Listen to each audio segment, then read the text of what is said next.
Bonjour, bienvenue au 5 minutes juridiques avec le cabinet d'avocats Landau Associés par VK. Dans quelques minutes, 10 questions sur le harcèlement, mais tout de suite, les brèves de la semaine. La Cour de justice de l'Union européenne admet que le temps de travail de nuit dans la fonction publique peut être différent que dans le secteur privé. Services publics environnementaux. Il y a eu une instruction sur la vigilance nécessaire des services de contrôle de légalité quant à la fixation des taux de TOM. C'est logique puisque commencent à affluer des recours en la matière faits par les, entre guillemets, class actions, les actions collectives contentieuses qui peuvent désormais être faites. Ce qui est un peu plus embêtant, c'est que dans cette instruction, il est dit « Oh, attention, le juge a censuré des taux de 15%, d'excédent, etc. » alors que la jurisprudence de ces toutes dernières années est en fait bien plus nuancée. Et services publics environnementaux toujours, mais assainissement, un décret a été publié sur la reuse, la réutilisation des eaux usées traitées. C'est déjà possible dans un certain nombre de domaines. Quelques nouveaux domaines sont donc couverts par ce décret.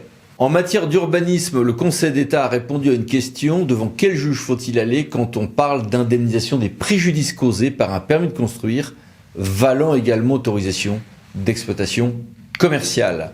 La Cour de cassation, de son côté, a défini ce qu'il faut entendre par la notion de trottoir. Et puis, on peut contester le BOSS. Le BOSS, c'est le bulletin officiel de la Sécurité sociale, et on peut contester les commentaires de l'administration sur le BOSS, ce qui peut avoir un certain nombre de conséquences en matière de cotisation sociale, notamment.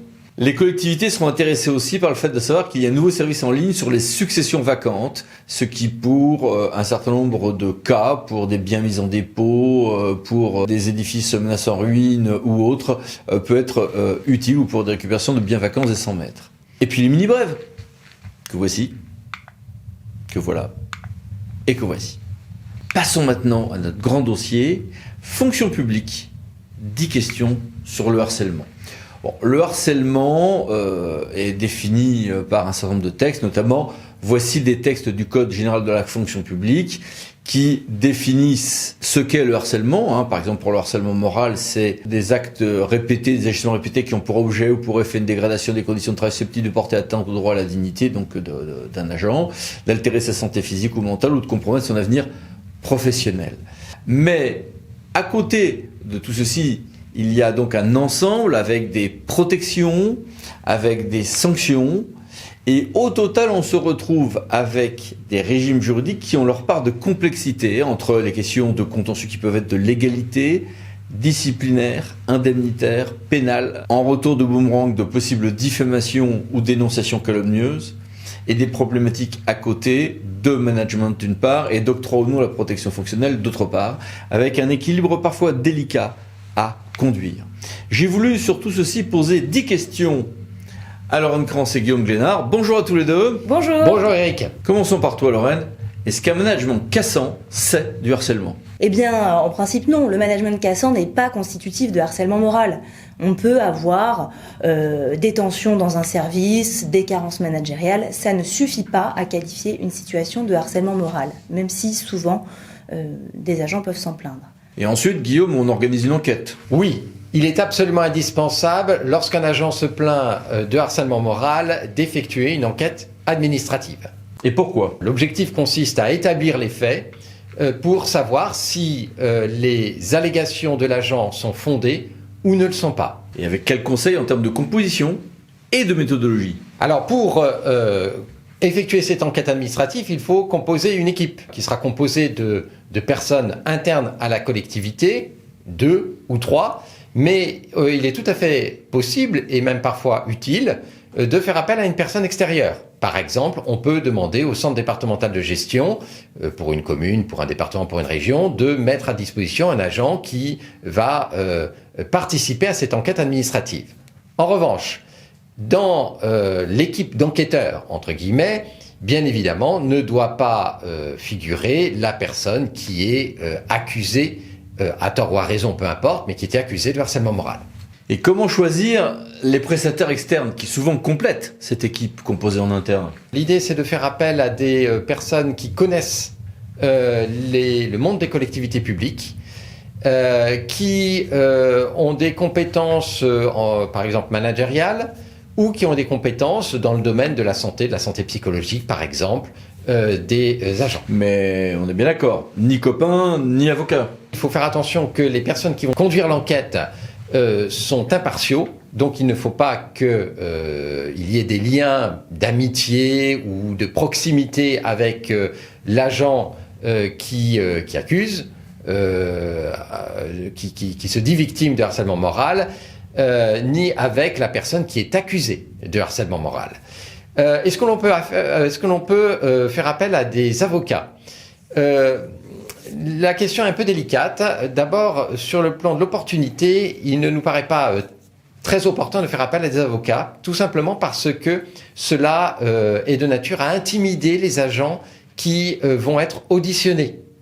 Ceux-ci peuvent se dire, oh là là, il faut que je fasse attention à ce que je dis, et cela peut faire perdre de la spontanéité à leur témoignage.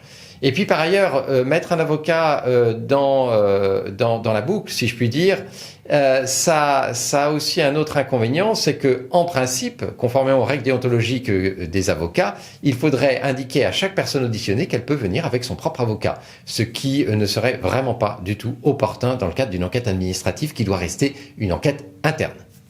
Et s'il y a du pénal en parallèle ? Attention, si parallèlement à l'enquête administrative, une enquête pénale a lieu, il faut prendre un certain nombre de précautions pour s'assurer qu'il n'y aura pas de difficultés sur le plan de la procédure pénale, et pour cela, nous ne pouvons que vous recommander de consulter votre avocat qui vous conseillera sur l'aspect pénal. Et quel conseil ensuite quant à l'organisation de l'enquête elle-même ?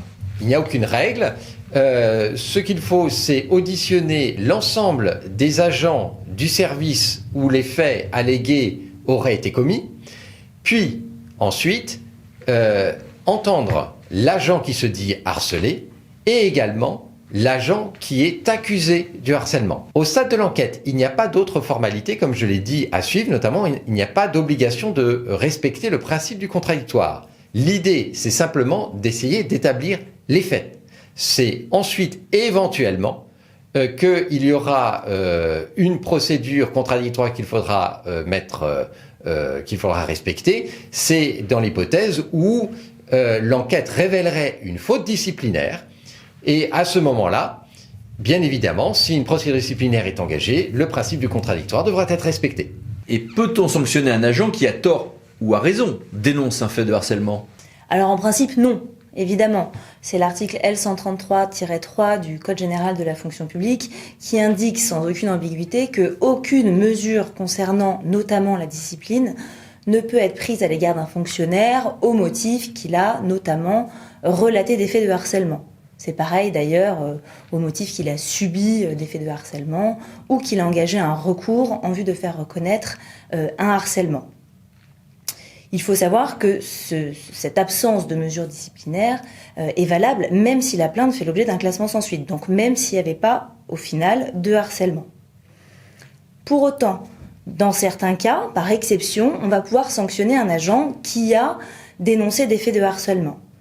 C'est le cas si l'agent a manqué à son devoir de réserve dans la façon dont il a dénoncé les faits, ou encore s'il y a eu un abus dans la manière, encore une fois, de dénoncer ces faits. Et là-dessus, on a un arrêt très récent du Conseil d'État du 29 décembre 2021 qui reprend ce principe, et le rapporteur public vient nous donner une sorte de grille d'analyse pour ces situations.